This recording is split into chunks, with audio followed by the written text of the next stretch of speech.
Good morning, good morning, good morning, good morning, good morning mga be. Ako pa rin ang inyong Itchy Boy, si Mickey Boy Hudlo.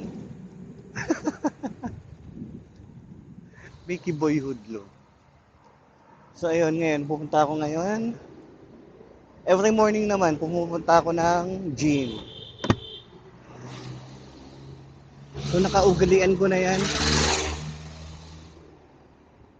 Siguro dahil sa body clock ko, nagigising ako ng mga alas 8 or alas 9 para makapag-workout ng umaga. Matapos ako ng 11, minsan 11:30, tapos pasok ng 12. Dahil ang in ko sa trabaho ay 1 p.m. So ayan, tinetesting ko yung aking bagong intercom. As in bago lang, kakaset up ko lang kagabi. Kasi kung minsan, yung angkas ko, yung OBR ko, nahihirapan kaming mag-usap. Panay kami, ha? Ganon.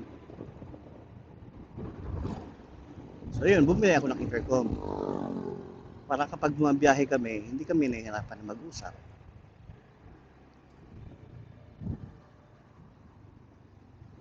So, kumusta ngayon ang inyong Friday day? Stay safe lang mga be. Dahil masyadong mainit pa din. Baka matapos pa yung init na yan ng July. Tapos tag-ulan naman. Nakareklamo na naman tayo kasi tag-ulan. Ganun talaga.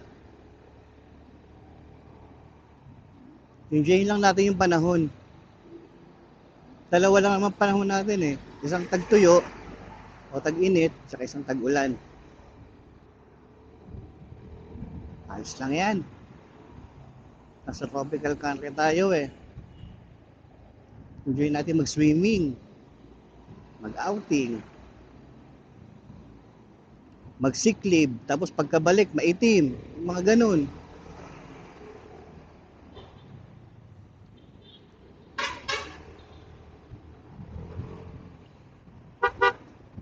So, approaching na ako sa St. James, Mindanao Avenue.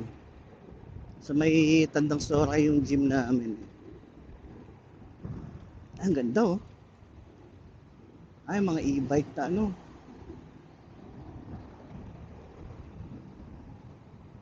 Yung mga e-bike na 4 wheels.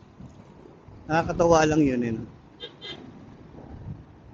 Kaso hindi siya pwede sa mga pangmalayuan. Hindi pwede sa EDSA. Pinagbabawal na pala yan sa EDSA. Yung mga e-bike. Hinuhuli na. May mga nakita na akong hinuhuli.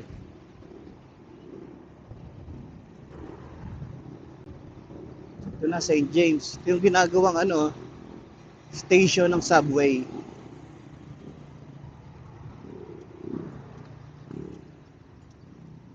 Ayan, kanan na. Lakas ng loob ko, no? Nakasando, tas nasa highway. Dito lang kasi tayo eh, okay lang yan.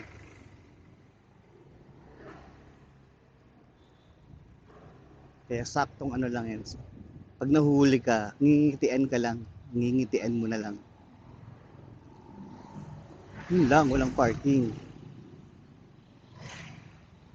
Yun lang. Ayun lang. Tayo sa kabila.